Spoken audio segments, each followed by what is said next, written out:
Curly Velasquez. Thank you for joining me today. Woo! Francisco, my sweet angel pie, my first domino, as I always call you, my sweet little angel dumpling, butternut squash, toenail Gluten funk, free. belly button lint, gluten free, vegan, This lump is of how love. we interact with each other because we've known each other for at least 15 years now. Yeah, At yeah, least. more. Yeah, More, no, huh? for sure. Yeah. I was 17 and I had just turned 18 when I went to FITM, and Do you I'm remember what year 35. was it 2006? 2005.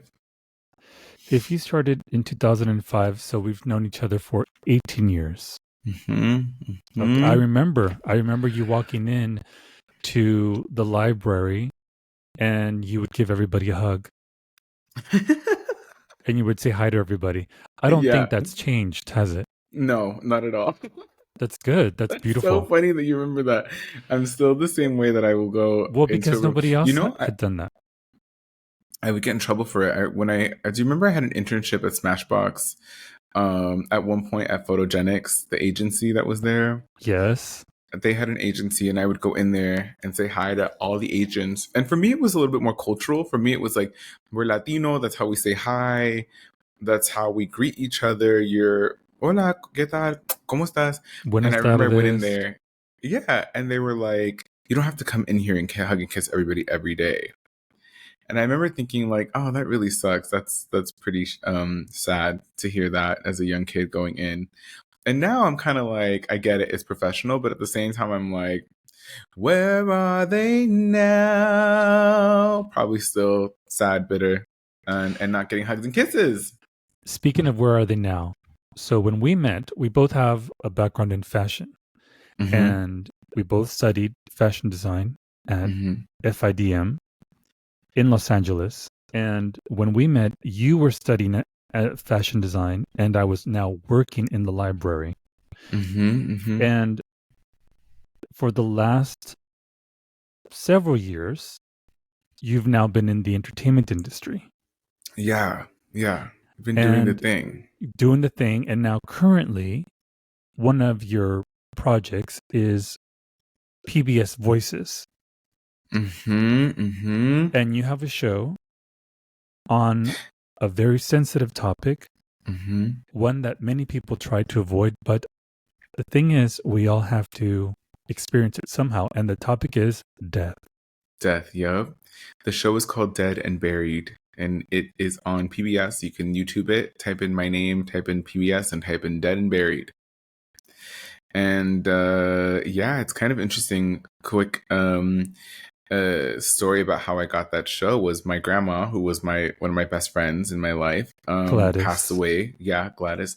Her full name in my head is Gladys Mobile Garcia. Um, she let me have her car in my 20s. It was an old PT Cruiser, and I used to call the PT Cruiser the Gladys Mobile, and so then it just became interchangeable, where I would just call both her and the car the Gladys Mobile. Gladys Mobile Garcia. But so randomly, so when she passed away, my bruja was like, "Your grandma is on the other side, working to help you make connections and grow." Um, and out of nowhere, a friend of mine who I haven't seen in close to 7 years hit me up, and she was like, "Hey, we are working on the show. We're looking for a host, and I think that you would be a great fit for it." And learned about it. It happened to be about being dead, and not about being dead, but dealing with death and grief. And I kind of told them that part of what would make me a good fit, I think, about for the show is that I find humor in death and in grieving. Like, part of it's super sad, but how do you not kind of have like a little bit of a giggle about how fucked up this all is? And you're just like, so you mean I live my whole life and then I just die at the end of it? Like, and then you want to just put me in a box in the ground and that's just it. So I would always be like, at least Mm. like cremate me and throw me on my ex-husband so he never gets married again. Like, let me go out with a bang. Throw me on his new husband. Let me have the last word with this fool. So you would see this show that you're doing as a way of demystifying our feelings and beliefs regarding death. Yeah, I would see it as a way of just kind of like, absolutely. I think demystifying is a great word to describe that. It's also just kind of, people for some reason feel like by talking about death, they're welcoming death. By thinking Mm. about their death, they are We're scared. somehow, they're scared. And they think that you're calling it almost, Mm. right? Like by Attracting it. saying, yeah, by being like, oh, no, no, no, don't talk about bad things. You somehow think that it'll keep it away from you. But death is an inevitable thing, for better or for 100%. worse. One of the things that I said to the producers at PBS, and I've said this to you before, is that death is kind of like the great etch a sketch of life, right? Like, you can do whatever you want with the two little knobs and scroll around. This looks dirty, but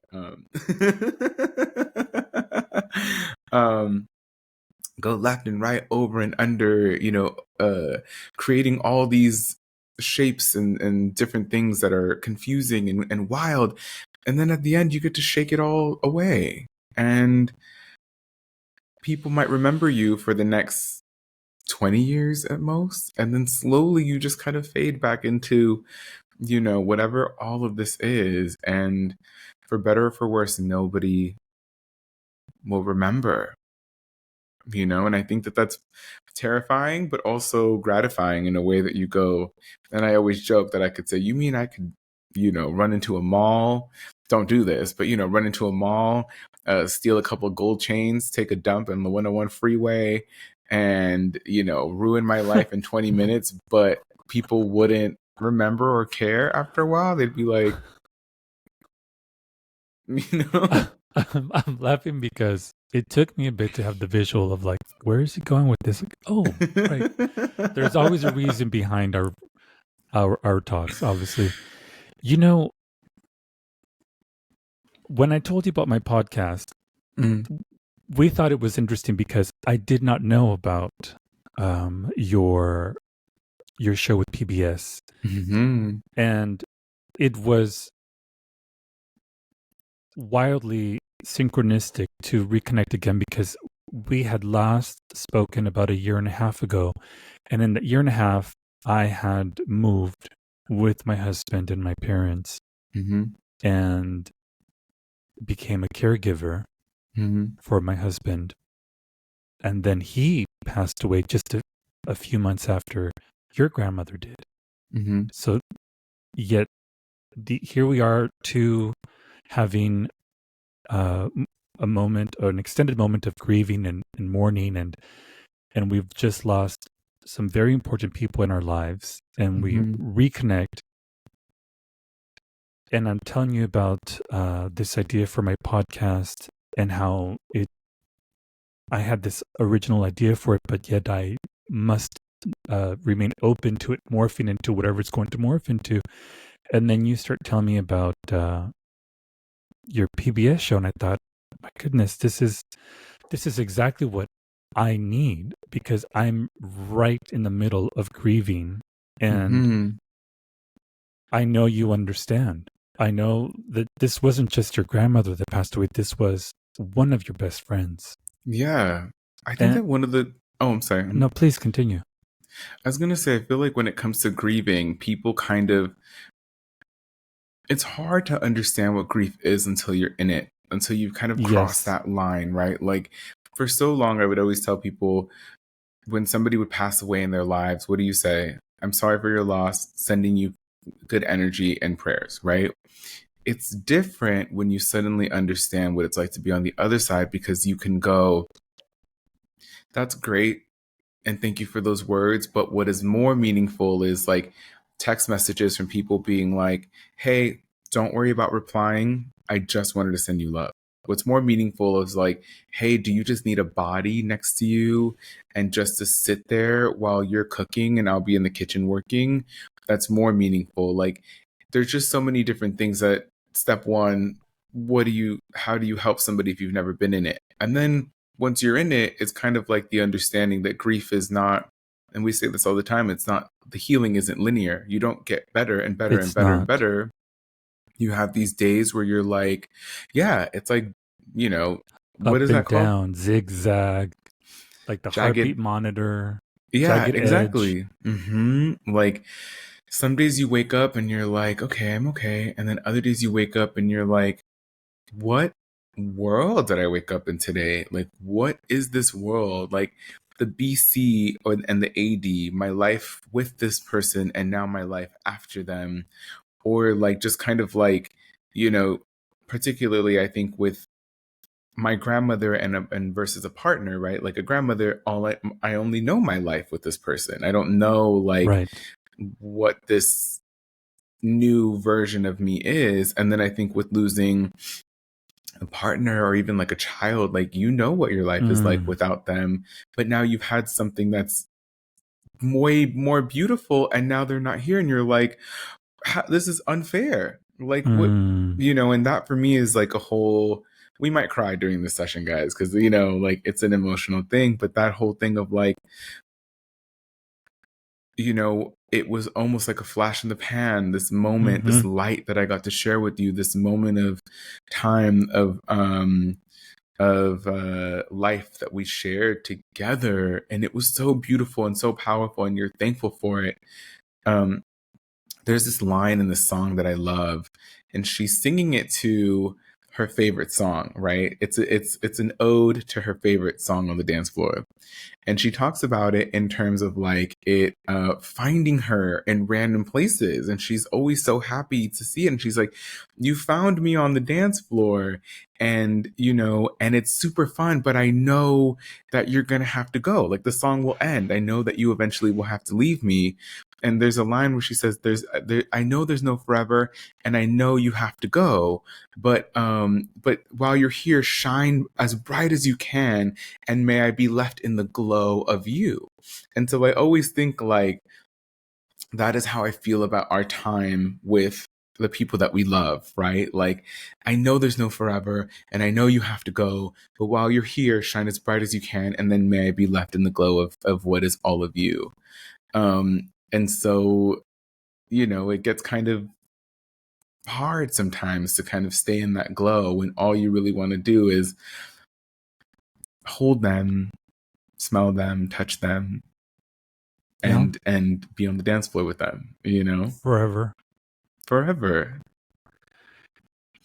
This this experience with death is as hard as it is beautiful. I knew what it was to mourn the loss of friends, mourn the loss of grandparents, um, some other family members like cousins, but an uncle, another uncle, etc. But Mm-hmm. I, yeah, there are no words for when you go through mourning because you don't know how you're going to mourn and you don't know how long Mm-hmm. that's going to be. And this one took me to a whole different level of desperation and pain and Mm-hmm. depression and anxiety. Uh, a few months before David, my husband, passed, my stepdaughter passed, then followed by her husband that had a very hard time dealing with her having left her body, and he had a heart attack, and she passed away just only after 2.5 weeks of knowing that she had cancer. And what I've told some friends and family members is I don't know if I even fully dealt with mourning their loss before my husband passed. And then it was like, okay, well, he's gone now. And so then now what do I do? And I feel like I'm mourning his loss. I don't know really if I've even come to terms with the fact that my stepdaughter and her husband are gone. Maybe I am. But how does one know? Yeah. I mean, maybe the first thing that comes to my mind is, well, how do you feel about it when you think about them? And I think, well, in a way, when I think of my stepdaughter and her husband, I feel a sense of like shock and surprise that they're not here, but then I'm okay, I think. Or am I still in denial? I have no idea. But right now, I Yeah. feel that it's mostly the mourning and the management of my husband having transitioned out of here and making peace with it and seeing it in a different light than I've seen death before. Hmm. But I think that's kind of the thing too, right? That like you find these moments in life where maybe there is no answer, maybe there is no solution, where like maybe there's nowhere to land, at least for now, right? Like I'm the type of person where I don't feel things until much later. Like I actually go into shock for a while and I Mm-hmm. won't grieve and I won't cry. I'm very much like the family member that's like, keep it going, you know?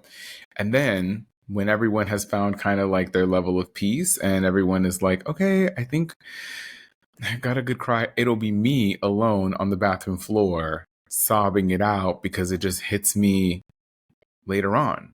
And so I think that like even expecting like what does grief look like? What is it supposed to look like? Have I grieved?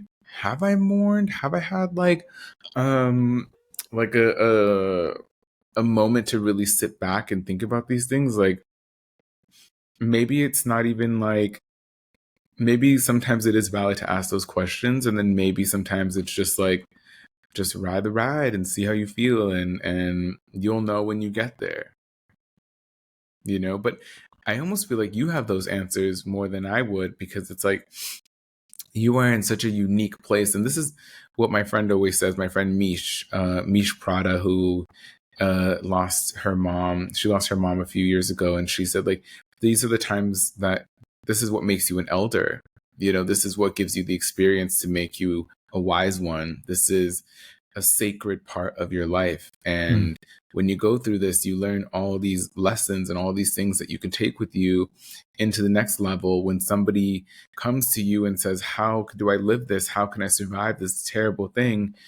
You have the answers because you did. And you're like, this is what I went through, right? Mm-hmm. Like it kind of is this thing where I feel like you would be able to teach us. Mm. Like you got like, you know, I don't know, like boxing terms, but you got like a 1-2, almost like a 1-2 punch, you know?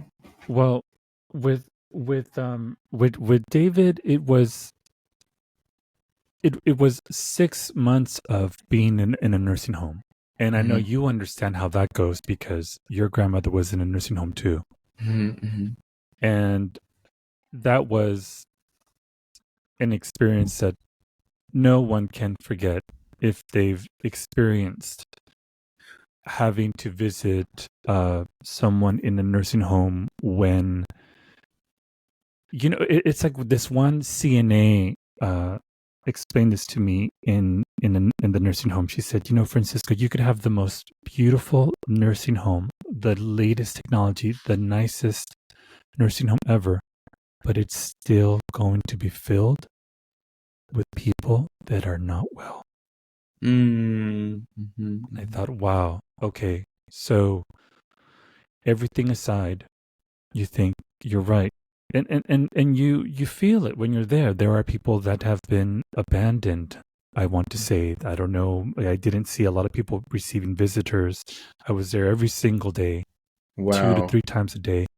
Mm-hmm. And you see people that are in and out a lot of times because they've passed away or because they've been transferred out, or, and you can get into that and have a whole series on insurance and medical insurance and the way Mm-hmm. that things run, and every business has its rules and regulations, etc. And so you go in and it's a very challenging setting because yes, you are surrounded by very sick people, a lot of the Mm-hmm. times. Mm-hmm.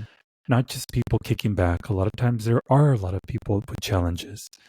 Yeah. And then here I'm trying to navigate that world, trying to understand what is right for David, what he has rights for, right? Mm-hmm. What does insurance do? What does it not? That kind of thing. And then here my stepdaughter passes away, right? And then her husband. And then a few months later then David. And for me it was like I have tried to keep it under control for 6 months.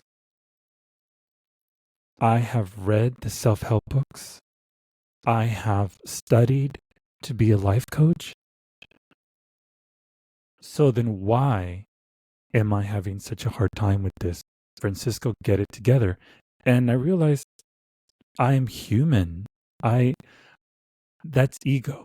Ego is That's what saying, we said. Yep. yeah, is Remember, I saying, was like, yeah, you brought and that what up. is that? That's That's ego. ego. Ego is saying, Mm-hmm. Francisco, you have to get it together and be perfect. You're supposed to not cry. You're supposed to be there for when you're Mm-hmm. needed. But what about me? Yeah.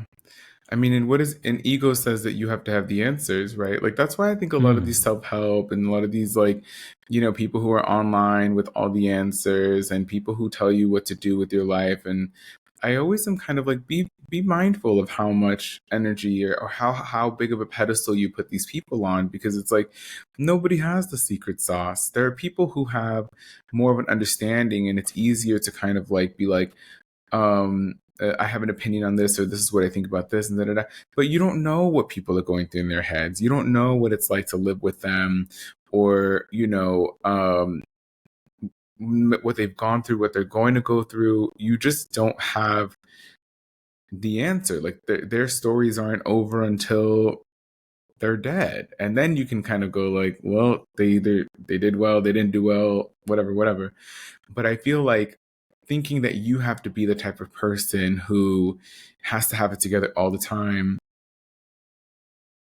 is part of your ego, and it's part of your need to feel like you have to be the savior. I think that you have, like my friend Johnny says, you have a little bit of a savior complex, that you think that you have Mm. to come in and be like holier than thou, a little bit like Jesus, and you have The the gay answers to Mother everything. And Teresa syndrome. That's what I yeah, call it. exactly. That's what I call it. Yeah, like Mm-hmm.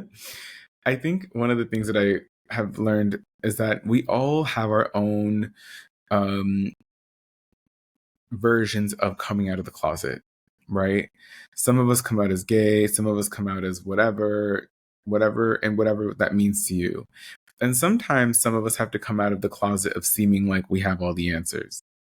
And And we don't. sometimes, like, you what? And we don't. And we don't.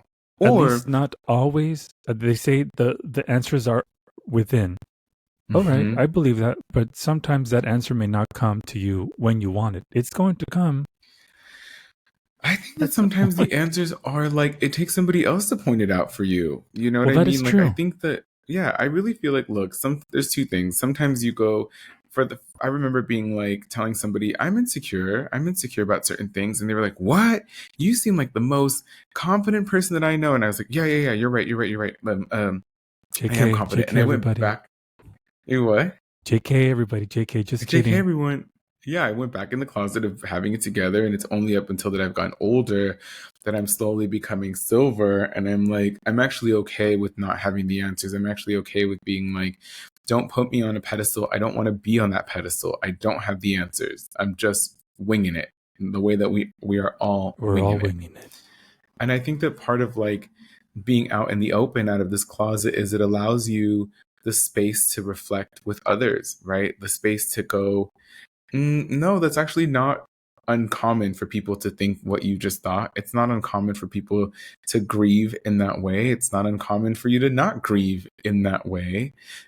Or, somebody can point out something in you and go like, what's that? And you're like, what do you mean? And then you're like, oh shit, that's a coping mechanism that I developed years ago that has served me in other ways, but no longer serves me now. So like, all that to say, allow yourself to reflect with yourself and with others when it comes to things like this and grief and all those things. I And saw this thing that's you go ahead.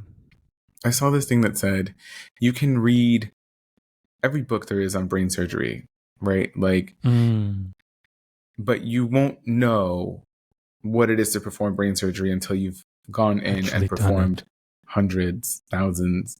Wow, that makes perfect and so sense. I think it's like that about life, right? And grief and all these things. Like, we won't know until we get in there and experience it. That makes perfect sense. You know, I was thinking in the 6 months that my husband was in the nursing home, and his disease was unraveling from Parkinson's disease to showing aggressive signs of what we were calling dementia. I know I was trying to make things better, trying to rescue him and save him at the same time.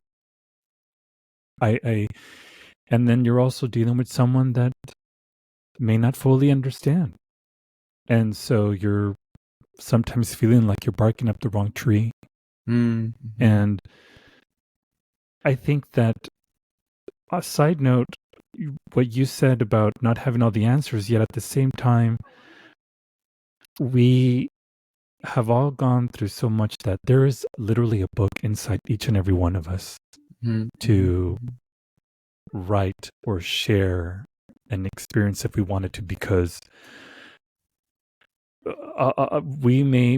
we're different but the same, but different but the same, and we experience things that are different but the same, but different but the same, and we may have things in common in terms of, say, our mourning, but then have different things in common, and that's okay too.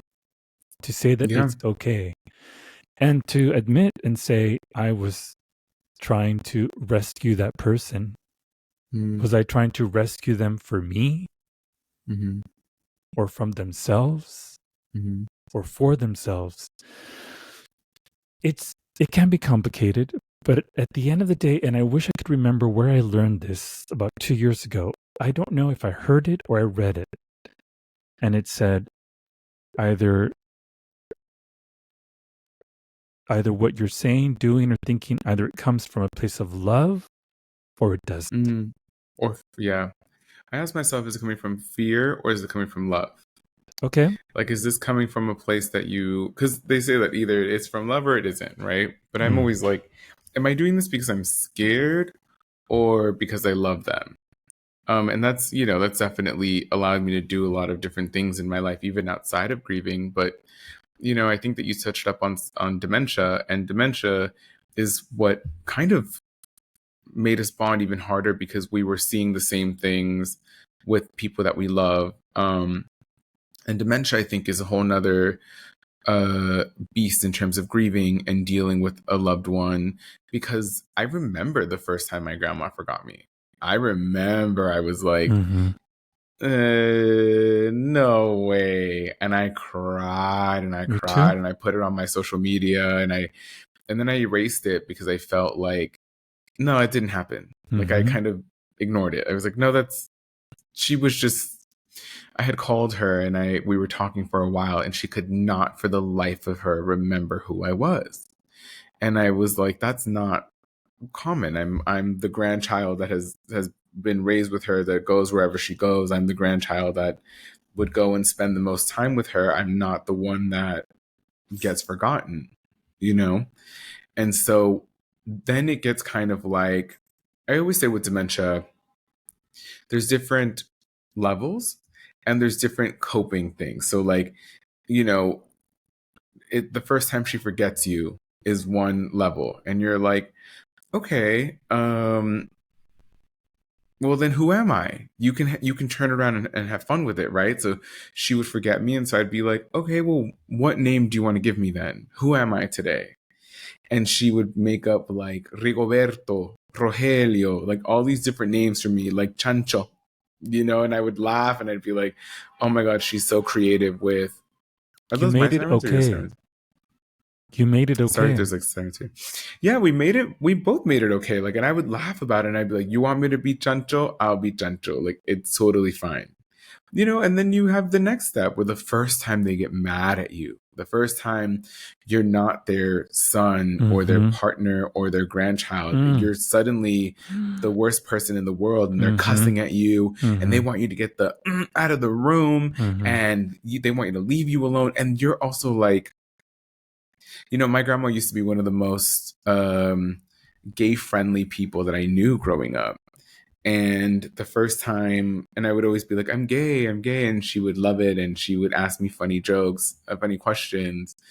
And the first time she ever made a face, like, why are you gay? Like, why? And, she was disappointed and mad. I was so hurt because I go, Mm. that's not even who I knew. I mean, I was very lucky to my aunt was like, she's not mad at you for being gay. She actually thinks she she's like, what name did she call you? And I told her the name that she called me. She's like, that is the name of a man that she used to be in love with. So when you're telling her that you're gay, she thinks that it's that man telling her that he's gay. So Mm. she's not mad at you for being gay. She's mad at him for being gay because that's her man. That's her boo. And so even those different instances where you go, oh, you're mourning and you're grieving. Well, I'm not even who I was before in front of her. That's a whole different thing. Some people lose their loved ones in a car accident. Some people lose them from a heart attack. Other people lose them very slowly to disease. Mm-hmm. It's true. I remember when David forgot who I was the first time. Mm-hmm. And I said, do you know who I am?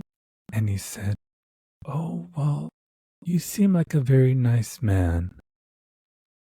What's my name? Hmm. He didn't know. It took him about Mm-hmm. 10 minutes, and somehow something clicked or shifted in his brain, and then I remembered who I was. But I cried. Sometimes I couldn't Mm-hmm. help it, and I would cry in front of him because I either was very happy to see him or heartbroken to see Mm-hmm. him. And when he would notice that I was crying, he would say, "Oh, it's okay, it's okay." And I said, "No, I'm crying because I'm just so happy to see you, even though I was dying inside." Mm-hmm. Did he know the truth? Maybe he did, but he didn't say anything.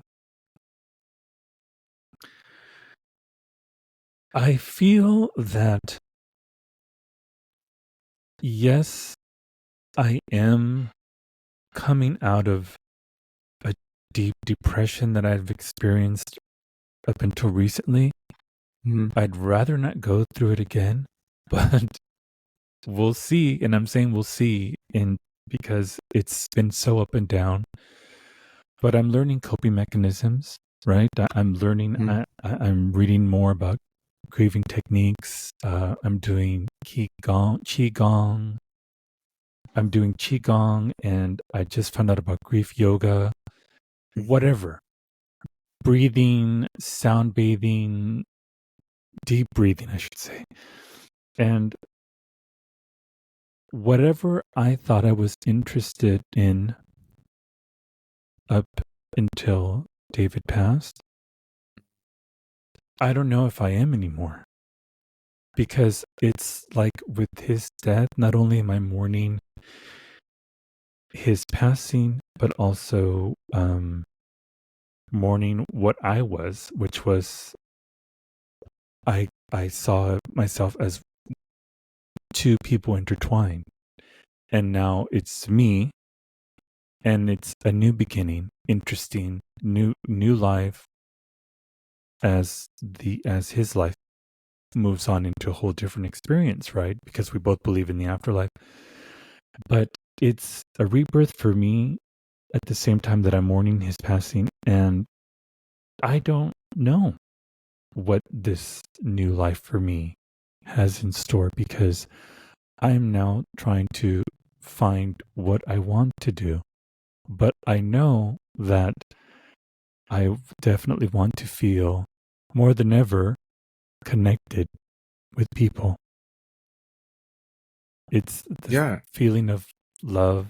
It's the feeling of peace and fulfillment in being human and raw and honest with as many people as you can be and share life with them, because it is true, we're all going to leave at one point.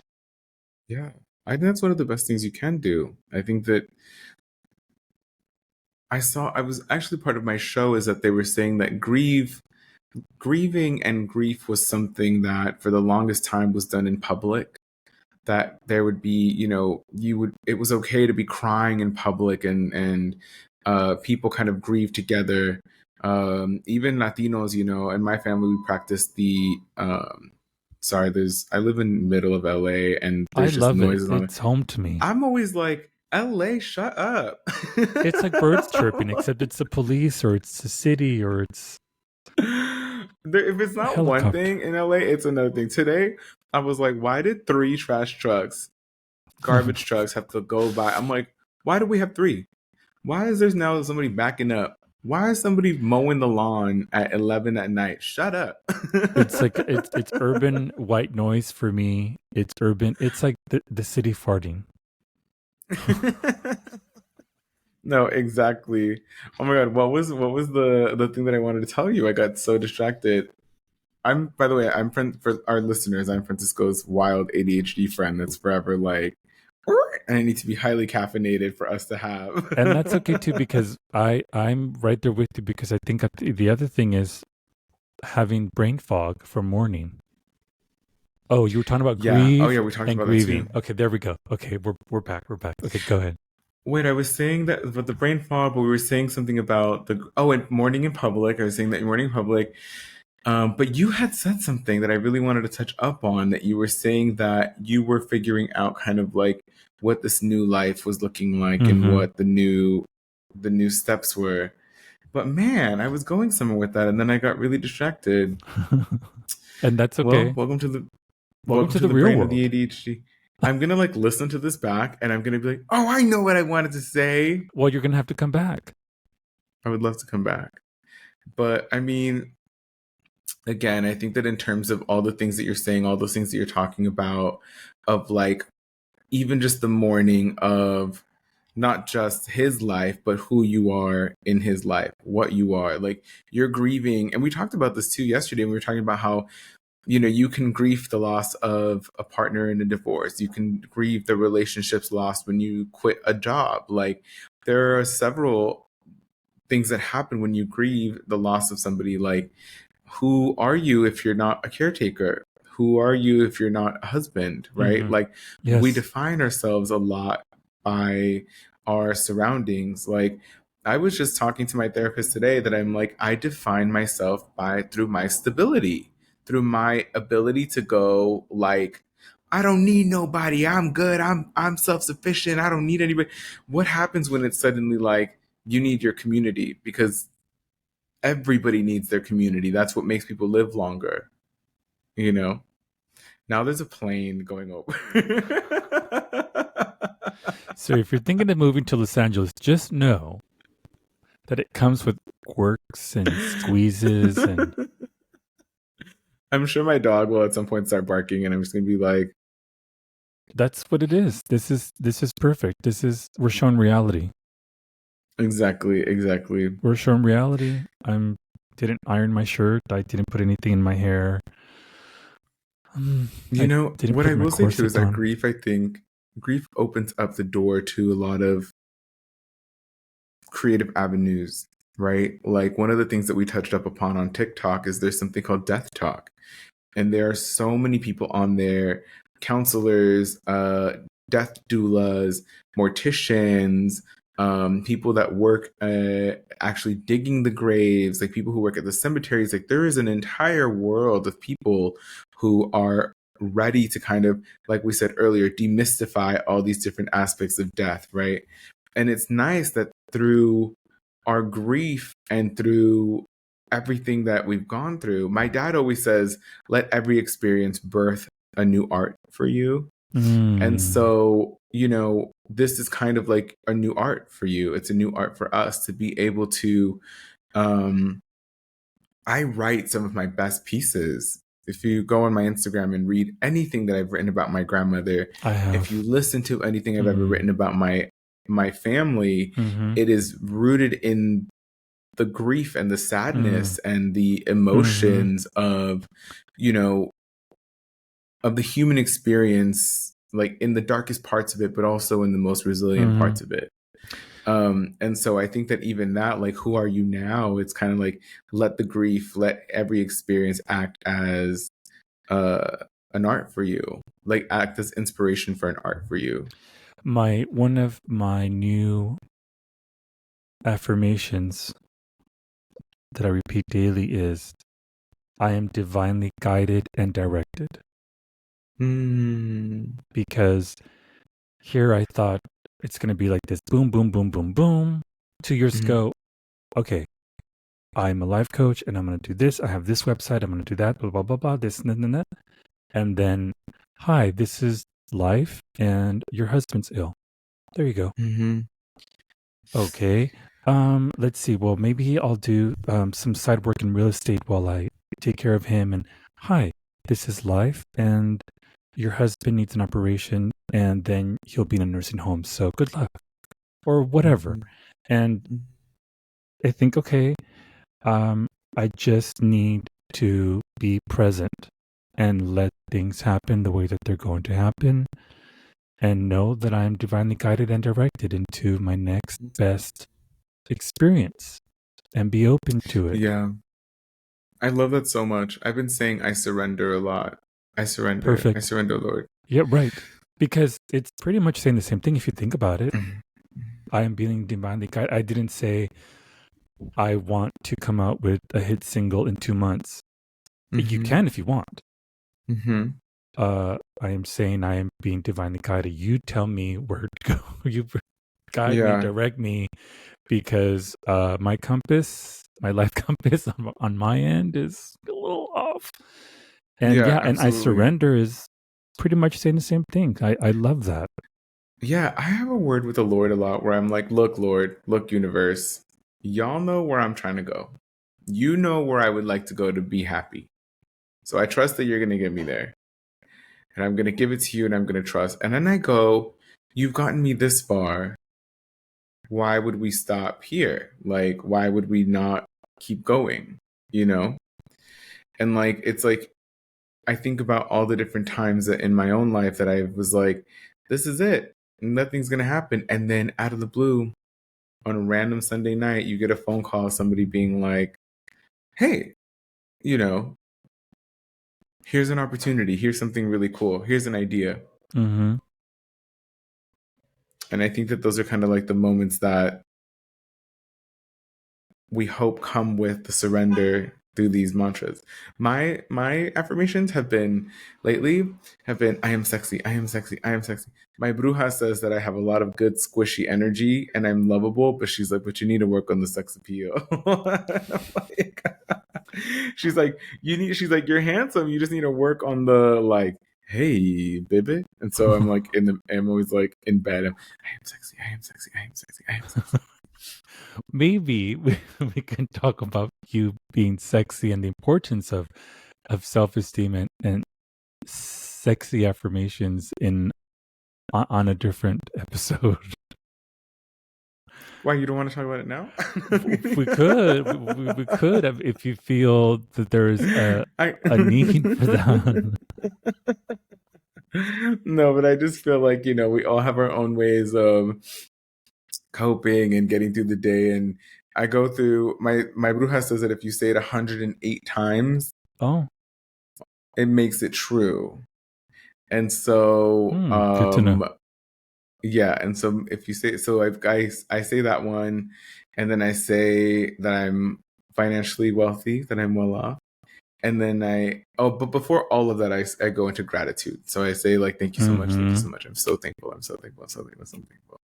But it's just different ways that we, I think, cope with the other emotions that might come up with grief, the other things that might pop up, the other fears that are activated and triggered, you know? 100%. Oh, absolutely. Because now that he's gone, I think, okay, well, I need to uh, attract money, work, etc. We were living off of his social security checks and our savings. Well, those checks have stopped now. He's gone. So, okay, Francisco, what's next? So I'm mourning his death. I'm also scared, right? So yeah, so all these other things happen. All these other things are brought up. Exactly. Low self-esteem. Well, I've just been reminded of that, or whatever. Looking into the mirror and being able to say you're okay how you are, Francisco. Absolutely, I completely understand. Mm-hmm. Yeah. And sidebar, as somebody who has known you for like almost, what did we say, 15 years? We said 18. 18 years? If you started You're in looking great. 2005. You're looking great, sweetie. You look Thank you. fantastic. I'm merely a reflection of your own beauty. I mean, mine is paid for. I only look like this because I put a down payment on this. Well, how about this? Since we were talking about you were talking about being grateful. I'm grateful that you've come on my podcast, and maybe we can close our session today with being grateful Yeah, I for love our that. experience. And say what? And being grateful for our experience? Yes. I love that so much. I did want to say to your listeners, if I may, before I go, that I think that grieving alone and with others is the best thing that you can do. Take time for you, journal, paint, remember them, say their name out loud, sing with them, sing for them in the car, dance for them, play music for them, like put their favorite drink by their photo, get a photo of them, hang that photo. Like, it is wild to me that people are afraid to say their name, like speak their name back into existence, and honor them with everything that you do. Honor their death through your life is what I would say. And go big. Go big for them. Honor their death through your life. That's beautiful. That's beautiful. I want to remember that. Absolutely. And thank you for having me on your show. Thank you for having me in your life journey. How crazy that I stumbled across you when I was 17 years old. Wait, before we go, can I also say one story about that really fast? You're probably like, bitch, what the fuck? No, it's okay. Okay, so I would always say good morning to you every single day when I would go to school, and I would go and take a nap in the back of the library. I would never go in and talk to you. I would say hello, but we didn't have more than just friendly hellos. And it was because it was the beginning of MP3s, and I had a new MP3 player, and I was listening to it in my car. And I don't know if people still know what MP3s are, but anyway, so I was listening to it in my little ear set, and I would go and take a nap. So on this day in particular, I would charge it every night because I knew I needed it to be alive and well so I could listen to it at school. On this day in particular, I walked by your office and my MP3 player turned off, and it just stopped working. And I remember thinking, that's odd, because I know that I charged it. Like, I charged my MP3 player. And I think that we had this really beautiful, life-changing conversation that made us lifetime friends, because after that, you were like, where are you working? Who are you working with? Da-da-da-da. Like, you would always help me. And that's why I call you my first domino, because I didn't know any celebrities, but you brought me into the celebrity world. You introduced me to Mama Makeup. And from there, it has been like one domino effect after the other, right? And I always call you the first one. The funny thing is that we had this beautiful conversation. We became lifelong friends. But when I got into my car, when I got into my mom's car, because my mom was still picking me up at that time, when I got into my mom's car that day, I went to reach for my MP3 player, and I thought, oh, this sucks. Like, it's not going to turn on. There's no battery. And it turned on, full battery. It was like the universe will find ways to go. Pay attention. Now, is that why you first came to me to talk to me? Because your MP3 wasn't working, or just? I went in. I would always say hi. I would always walk by your door. I said, good morning, good morning, good morning. And I would keep walking. Good morning, good morning. I would keep walking. And then this one in particular, I went in, and I think you were sitting there, and I said, hey, how are you? And I think you were having like a bad day or something. And we just started talking about life, and you were like, I like you.